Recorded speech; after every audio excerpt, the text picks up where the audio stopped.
everyone, my name is Hadel-Lynn, and today I'm going to talk about fall in Boston. This is my very first fall in New England, so it is something I definitely need to note, especially since fall is getting ready to go and winter is coming in pretty soon, so I figured it's a good time to release this video and take a break from all the Pfizer videos that I've been uploading recently.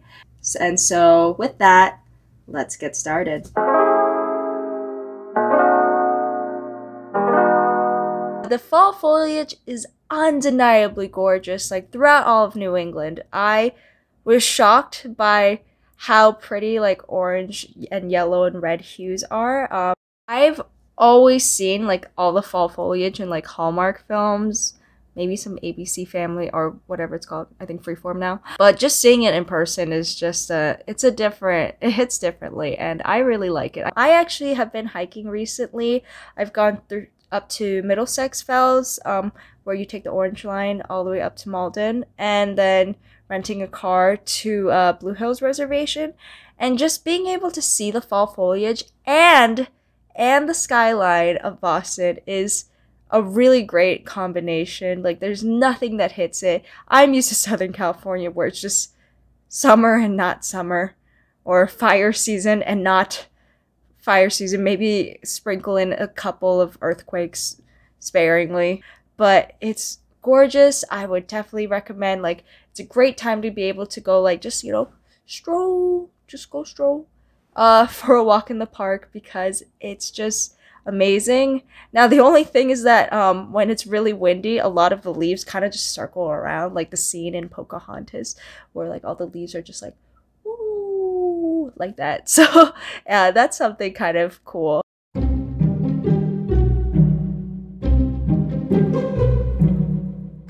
Number 2, pumpkins. Now, New England takes their pumpkins real seriously. Like, I know Starbucks starts releasing like the pumpkin spice lattes, but New England, it hits it different. So many pumpkin related products that I didn't even know about until I moved out here. Like pumpkin butter, you know, the pies. Ooh, the pies.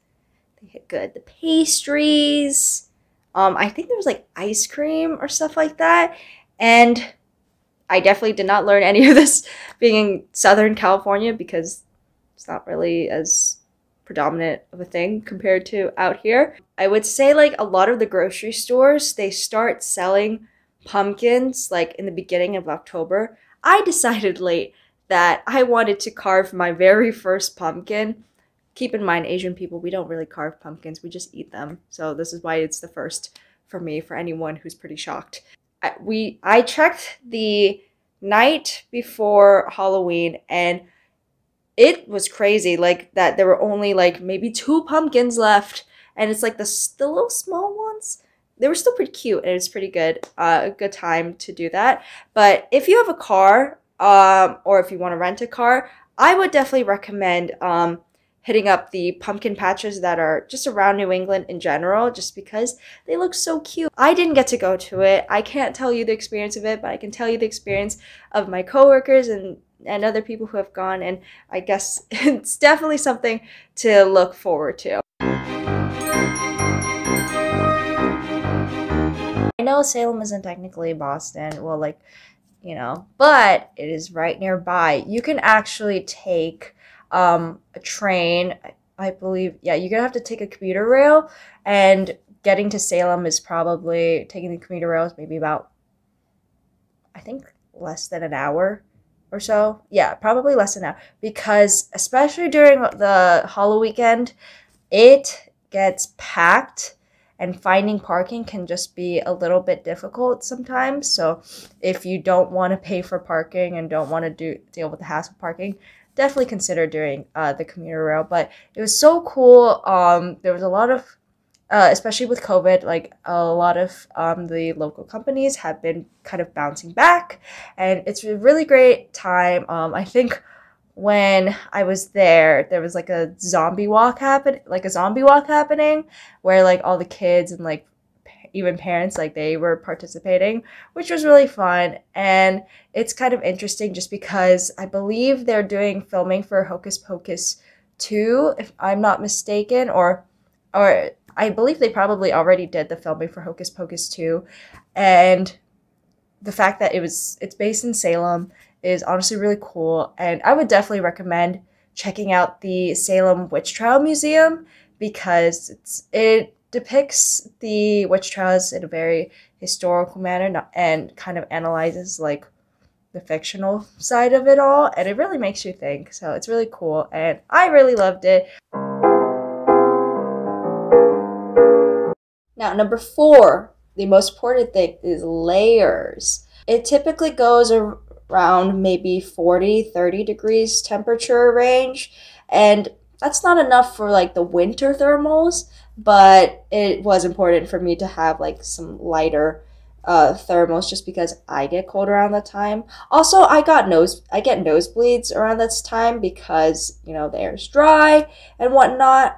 If you want to see what happened, if you want to hear what happened, basically to me, when I did not take the layers as seriously as possible, then like check out my first video. The link's right here.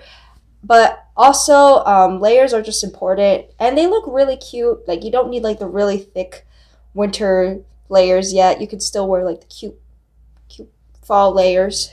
Me, basically, like my typical outfit is just wearing a thermals layer, like a pretty thin one, then a sweater, and then bring like a puffy jacket just in case, because it does get pretty windy here. So sometimes wind chills can be like make it 10 degrees lower than what it's supposed to be. So that's also something that you should definitely make sure that you are dressed for, because it sucks when it is cold.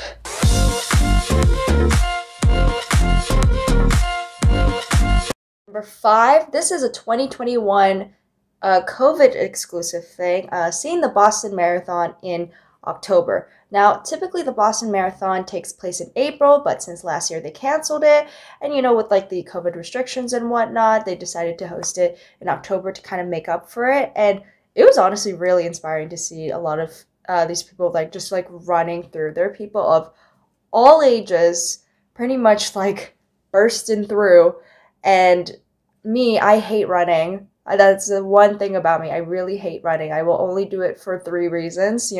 It's for a grade, for my life, or for free things. Like I always tell my friends and family that like I running just is not my thing. But anyways, seeing the marathon, here's a few tips. If you want a really good spot, it's like if you want to see right by the finish line, I would recommend either going there really early or really late, just because the amount of foot traffic that gets there.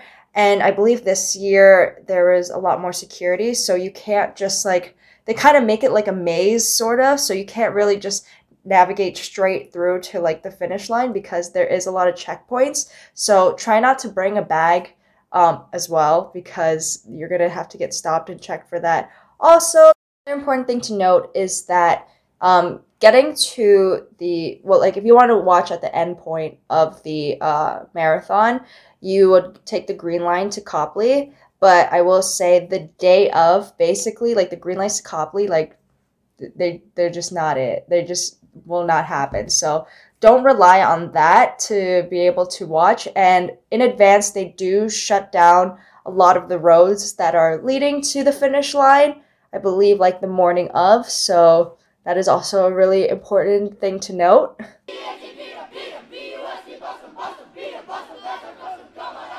Sports. During this time, it's pretty big on the sports season. I believe Celtics, Bruins, and Patriots. This is their season right now. If you want to watch Patriots games, it's over at Gillette Stadium.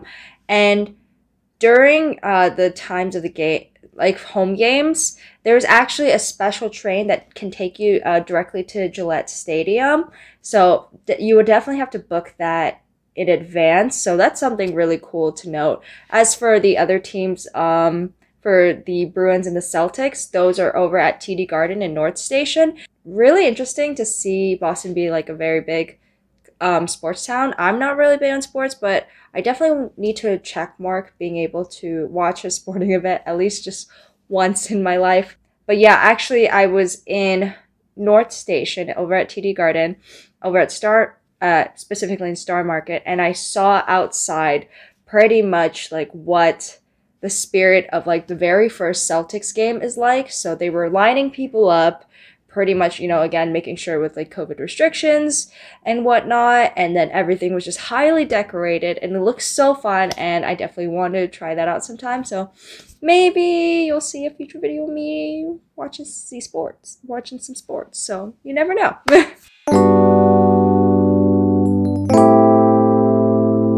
Daylight savings. So starting, I believe, November 7, that's when daylight savings happens, where you have to adjust your clock back 1 hour, so you get an extra hour of sleep. However, when you go outside, it's pretty dark at roughly 4 o'clock. So for me, whenever I'm leaving work, I usually leave work around 5 o'clock.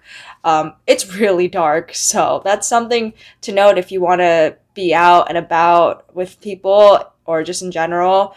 This is a very good preparation for what winter is gonna be like. Winter, it just feels like it's just dark, kind of, a lot of the time, and then like the ground is white with snow. So yeah, this is like an early adjustment to what winter will be like. So fair warning. Thank you so much for watching this video. I really appreciate it. And if you enjoyed this video, make sure to give it a like and subscribe. It really helps. And I hope this video has been pretty helpful for people who kind of want to know what it's like living in Boston in the fall, or even want to visit in the fall, which is a great time to visit actually. So with that, I will see everyone next time.